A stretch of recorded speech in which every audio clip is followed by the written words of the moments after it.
इस time chapter चल रहा है solutions to simultaneous linear equations. इसमें हमने बताया था कि सिस्टम ऑफ इक्वेशंस या तो हो रहा कंसिस्टेंट या हो रहा इनकंसिस्टेंट। कंसिस्टेंट वो होता है जिसके सॉल्यूशन पॉसिबल है, और इनकंसिस्टेंट सिस्टम ऑफ इक्वेशंस वो होता है जिसके सॉल्यूशंस पॉसिबल नहीं है। अब बात आती है कि कंसिस्टेंट कब हो रहा सिस्टम और इनकंसिस्टेंट कब होगा। तो इस एग्जाम्पल देखिए, ये सिस्टम ऑफ इक्वेशंस दिया हुआ है x, y और z वेरिएबल्स में, और d1, d2, d3 कांस्टेंट है। तो कंसिस्टेंट के लिए कंडीशन होती है या तो determinant of A non zero हो, या फिर डिटर्मिनेंट ऑफ ए जीरो हो, adjoint A into B null matrix हो। तो सिस्टम ऑफ इक्वेशंस होगा कंसिस्टेंट। मतलब ये हुआ, हम निकालेंगे determinant of A, matrix A है, इसका निकालेंगे डिटर्मिनेंट, उसकी वैल्यू अगर जीरो के बराबर नहीं आती है तो होगा कंसिस्टेंट। और कितने सॉल्यूशन होंगे? सिंगल, वन सॉल्यूशन होगा, जिसे कहते हैं यूनिट सॉल्यूशन। और उधर को अगर डिटर्मिनेंट ऑफ ए की वैल्यू जीरो आ जाती है तो फिर हमें एक काम और करना पड़ेगा, वो है एडजॉइंट ए इंटू बी निकालना होगा। अगर एडजॉइंट ए इंटू बी भी जीरो आता है, यानी नल मैट्रिक्स आता है, ओ के बराबर आता है, जो जीरो जैसा ही होता है वो भी, जैसे रियल नंबर उसमें जीरो होता है, मैट्रिक्स में ओ होता है, एक दूसरे के इक्विवेलेंट होते हैं। अगर दोनों ही जीरो आते हैं तो फिर इनफाइनाइटली मेनी सॉल्यूशंस होंगे। तो कंसिस्टेंट की शर्त क्या है? डिटरमिनेंट ए नॉन जीरो, या फिर determinant A zero, adjoint A into B O. Inconsistent कब होगा, यानी इस सिस्टम का कोई भी सॉल्यूशन कब नहीं होगा? जब ए जीरो आ जाए और ये प्रोडक्ट नॉन जीरो आ जाए, यानी determinant of A zero and adjoint A into B is not equal to O. इस केस में बनेगा नो सॉल्यूशन। अब बात आती है ए क्या है और बी क्या है। तो ए और बी मैट्रिक्स है, और ए और बी मैट्रिक्स कहाँ से निकाले जा सकते हैं? जो सिस्टम ऑफ इक्वेशंस दिया है उसी में से निकलेंगे matrix A and matrix B. Matrix A यहां से निकालते हैं, इसमें जो कांस्टेंट है ना एलएचएस में, जो देखिए आरएचएस में तो ये कांस्टेंट है d1, d2, d3। एलएचएस में क्या है? ये जो कोफिशिएंट है, एक्स का कोफिशिएंट a1, y का b1, z का c1। पहली लाइन। दूसरी लाइन रो नंबर 2, यहाँ से a2, b2, c2, a2, b2, c2। और रो नंबर 3 a3, b3, c3। ये है मैट्रिक्स ए है। मैट्रिक्स बी कहाँ से आता है? वो इस आरएचएस से आता है। मतलब मैट्रिक्स बी होगा d1, d2, d3।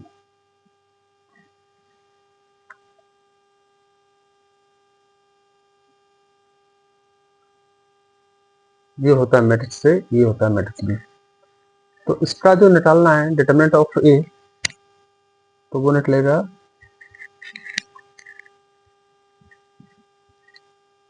a1, b1, c1, a2, b2, c2, a3, b3, c3।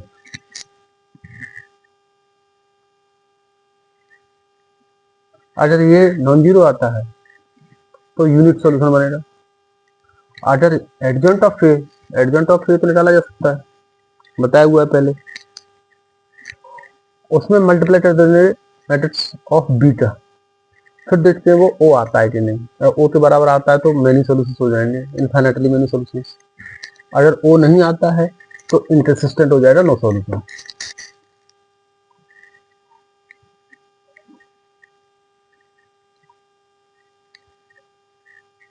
अच्छा, अगर नॉन जीरो आता है तो यूनिट सॉल्यूशन तो हो जाए। जब यूनिट सॉल्यूशन हो गया तो वो सॉल्यूशन कैसे निकालेंगे? आंसर क्या होगा? एक्स वाई जेड की वैल्यू क्या होंगी जो सॉल्यूशन के फॉर्म में है। तो उसके लिए होता है X equal to A inverse into B, ये है फॉर्मूला सॉल्यूशन निकालने का।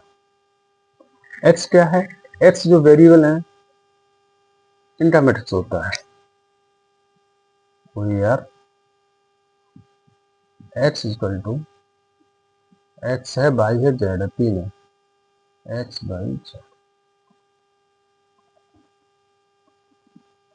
ये है मैट्रिक्स एक्स।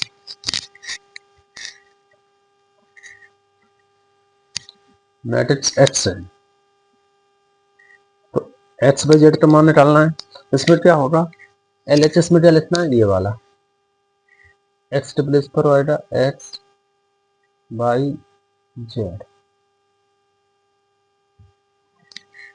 ए इनवर्स होता है adjoint of A upon determinant of A. B क्या होता है, वो वाला D1 D2 D3।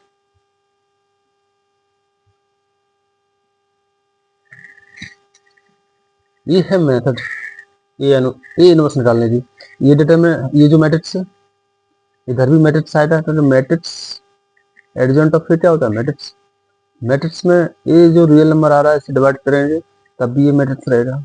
उस मैट्रिक्स में बी मैट्रिक्स से मल्टीप्लाई करेंगे इससे तो भी मैट्रिक्स आएगा। तो एलएचएस में मैट्रिक्स, आरएचएस में मैट्रिक्स। एक्स वाई जेड की वैल्यू निकालने के लिए करस्पॉन्डिंग टर्म्स को इक्वल कर देंगे।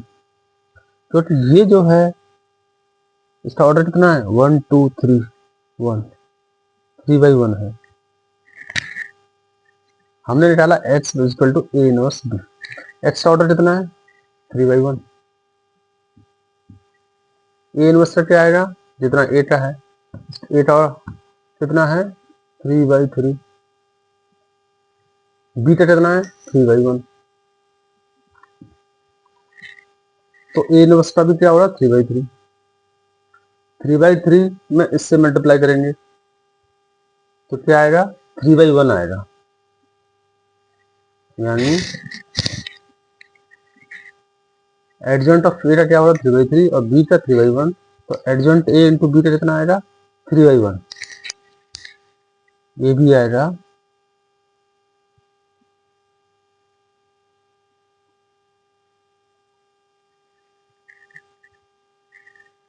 3/1, ये भी 3/1, ये भी 3/1। तो इनकी कंपेरिजन इजी हो जाएगी, एक्स वाई जेड की वैल्यू आ जाएगी।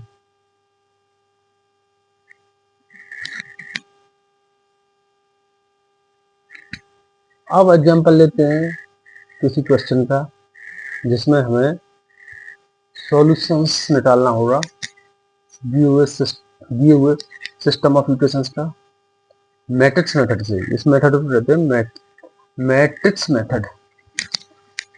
इस मेथड को कहते हैं मैट्रिक्स मेथड।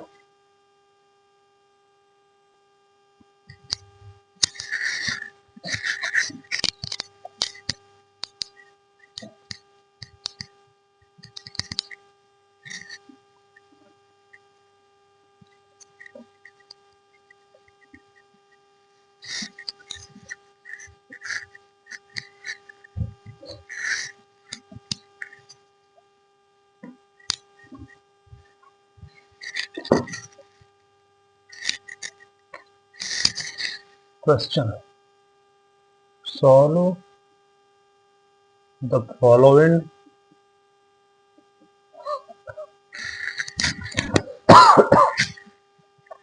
system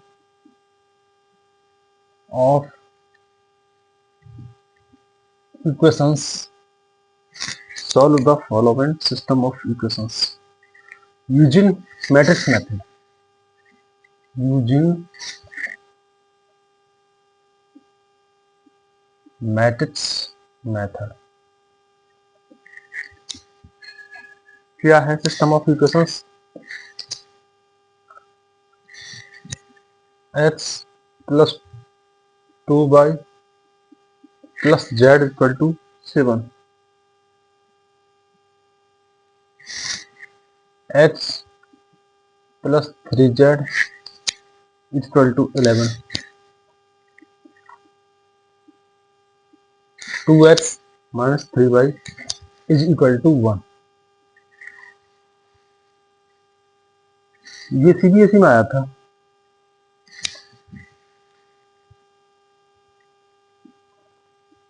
2005 में, 3 में और 2 में भी। सॉल्यूशन हमें पता है, सॉल्यूशन होता है x equal to A inverse B. A inverse निकालने के लिए एडजेंट ऑफ ए निकालना पड़ेगा, डिटर्मिनेंट ऑफ ए निकालना पड़ेगा। सबसे पहले निकालते हैं डिटर्मिनेंट ऑफ ए।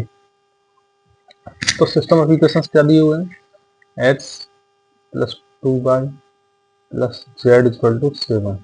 दूसरा है x प्लस 0y, y का टर्म इसमें नहीं है तो उसको लिखा जा सकता है 0y plus 3z equal to 11।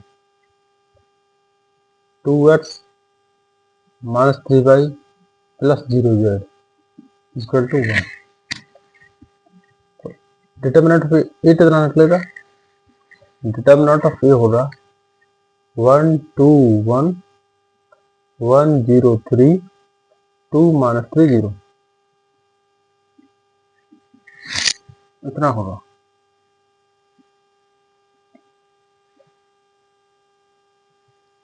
इसको ओपन कर लेते हैं R3 से, plus minus plus minus plus minus plus 1 2 3 1, ये प्लस में आएगा 2, कितना आएगा 2/3 6 माइनस 0 माइनस माइनस 3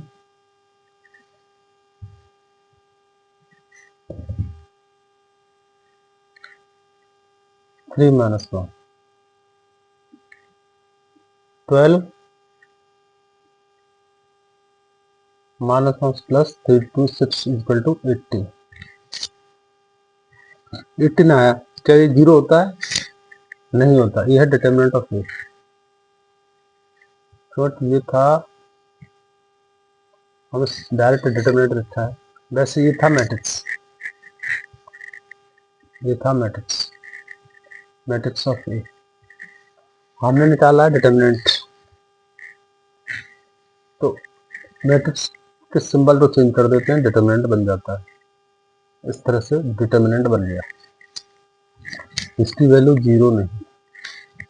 इसका मतलब क्या है, given system of equations is consistent, given system of equations is consistent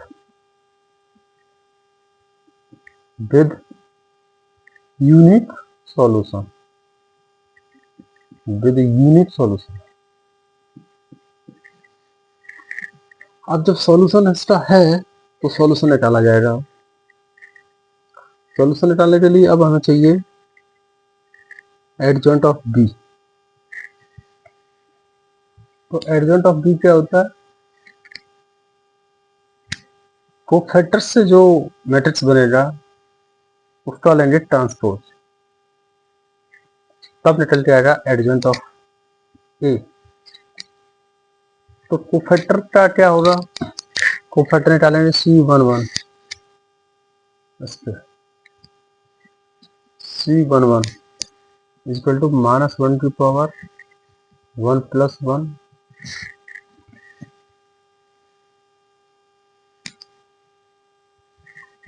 0 3 minus 3 0 0 3 minus 3 0।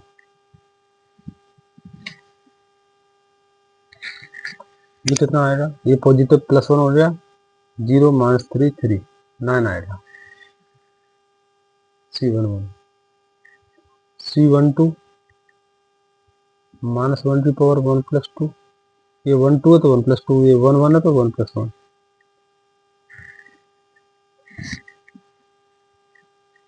1 3 2 0, ये माइनस 6 और माइनस प्लस 6। C13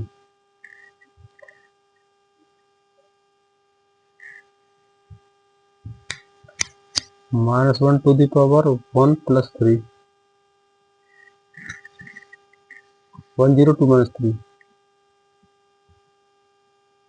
ये +1, ये -3, C21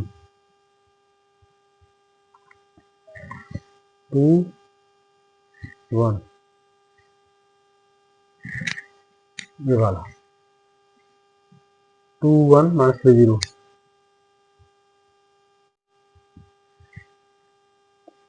3 माइनस +3, C22 -1 की पावर 2 + 2,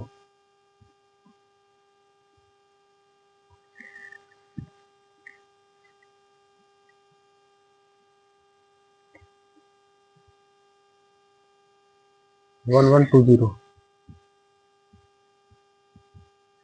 +1 -2, C23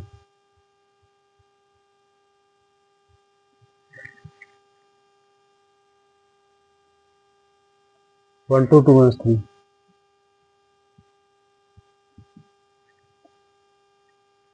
-3 -4, -7 into +1, +7 आएगा ना,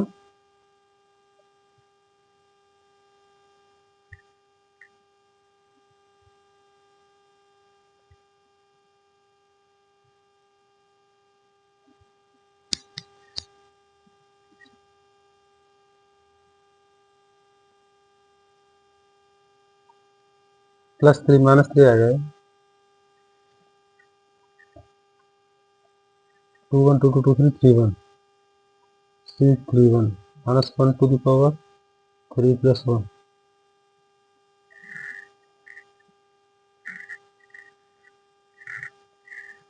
1 2 3 1, 2103,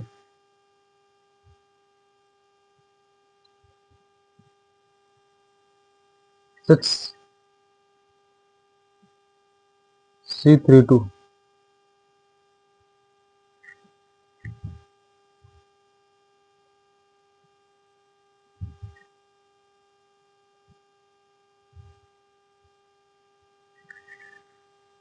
3 2,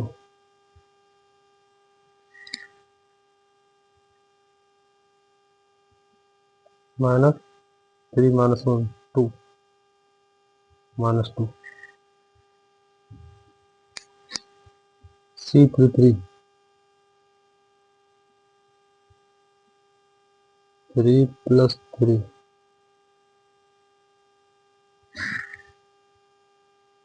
1 2 1 0,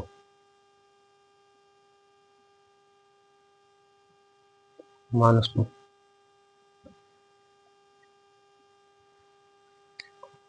अब निकल आएगा एडजॉइंट ऑफ ए, इससे जो मैट्रिक्स बनेगा उसका लेंगे ट्रांसपोज। तो adjoint of A equal to, ये कितना है, 9 6 -3, 9 6 -3 का ट्रांसपोज, -3 -2 7, -3 -2 7, 6 -2 -2, 6 -2 -2, इसका ट्रांसपोज लेंगे तो रो बन जाएगा मैट कॉलम, और कॉलम बन जाएंगे रो। 9 6 -3 -3 -2 7 6 -2 -2, ये है एडजॉइंट ऑफ ए।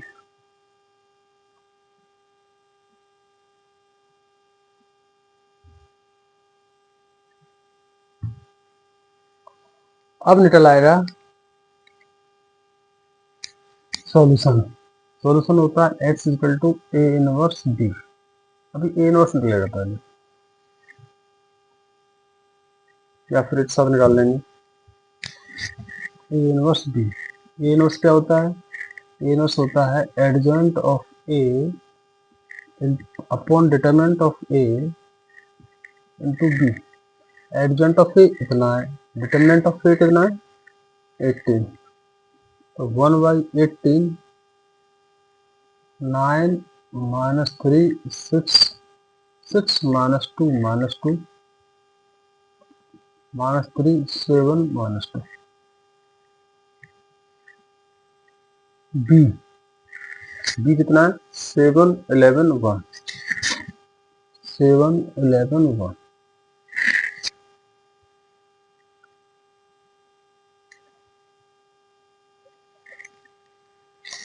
अब निकालना है this matrix into this matrix.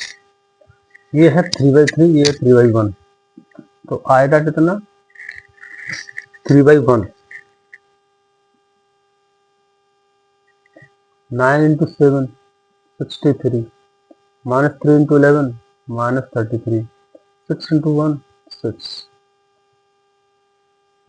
6 into 7 42, minus 2 into 11 minus 22, minus 2 into 1 minus 2,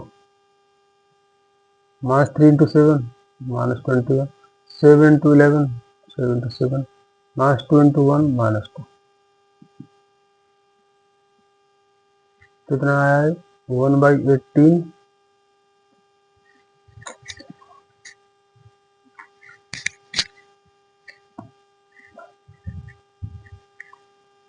1/18,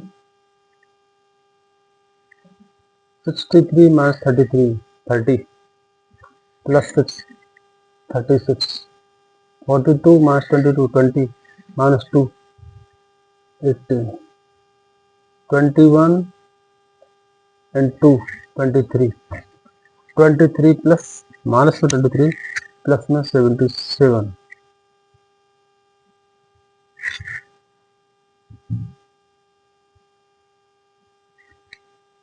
77 minus 20 57 minus 3 54। अब 18 से डिवाइड देंगे पूरे मैट्रिक्स में। ये डिटरमिनेंट नहीं मैट्रिक्स है, इसलिए एवरी एलिमेंट में डिवीजन देना पड़ेगा। 36/18 2, 18/18 1, 18 54/18 3। ये किसके बराबर है x के बराबर। x क्या होता है, x होता है x/z, क्योंकि यहाँ वेरिएबल है x/z, जो वेरिएबल होंगे वो लिखे जाएंगे।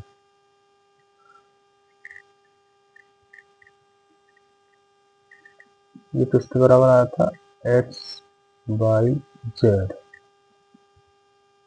कंपैरिजन करो, x equal to 2, y equal to 1 और z इक्वल टू 3। ये है solution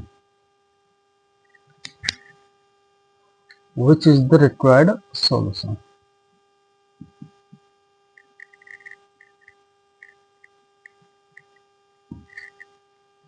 which is the required solution। चाहो तो चेक कर सकते हो, इसमें वैल्यू रखो 2 1 3, 2 चेक करते हैं, check 2 1 2 plus 1 into 2 2 plus 3 equal to 7 बराबर RHS। RHS के बराबर है 7। अब इसमें रखते हैं 2 प्लस 9 11, ये भी RHS के बराबर है।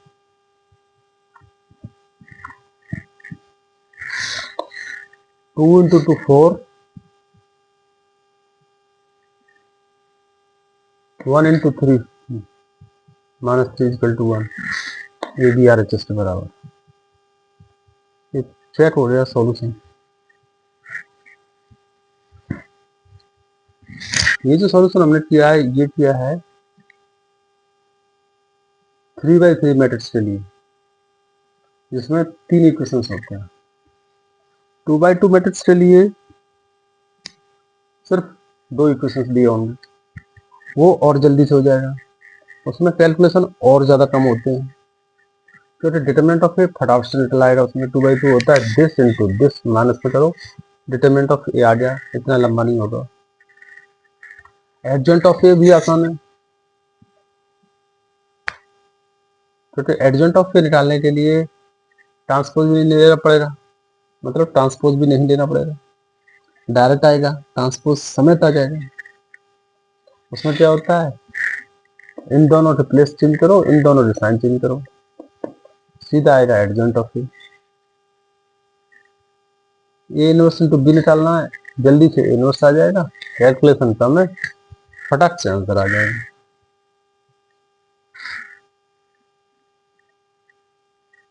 ये जो सॉल्यूशन बना है ये बना है किसके लिए? यूनिट सॉल्यूशन के लिए। अब बात आती है इनफाइनाइटली मेनी सॉल्यूशंस हो तो इनफाइनाइटली मेनी सॉल्यूशंस के लिए, उसके लिए टेक्निक आएंगे। नो सॉल्यूशन के लिए तो नो सॉल्यूशन तो आसान काम है, एडजॉइंट ऑफ ए में मैट्रिक्स बी से मल्टीप्लाई करो, अगर नल मैट्रिक्स नहीं आता है तो सीधे सीधे लिख दो no solution, no solution. Infinitely many solutions के लिए क्या करते हैं इसमें, उसको मैं बता देता हूँ। यूनिट सॉल्यूशन का बता दिया, इनफाइनाइटली मेनी सॉल्यूशंस का बता देता हूँ। नो सॉल्यूशन मतलब कुछ करना ही नहीं है, बस प्रूफ करना है नो सॉल्यूशन।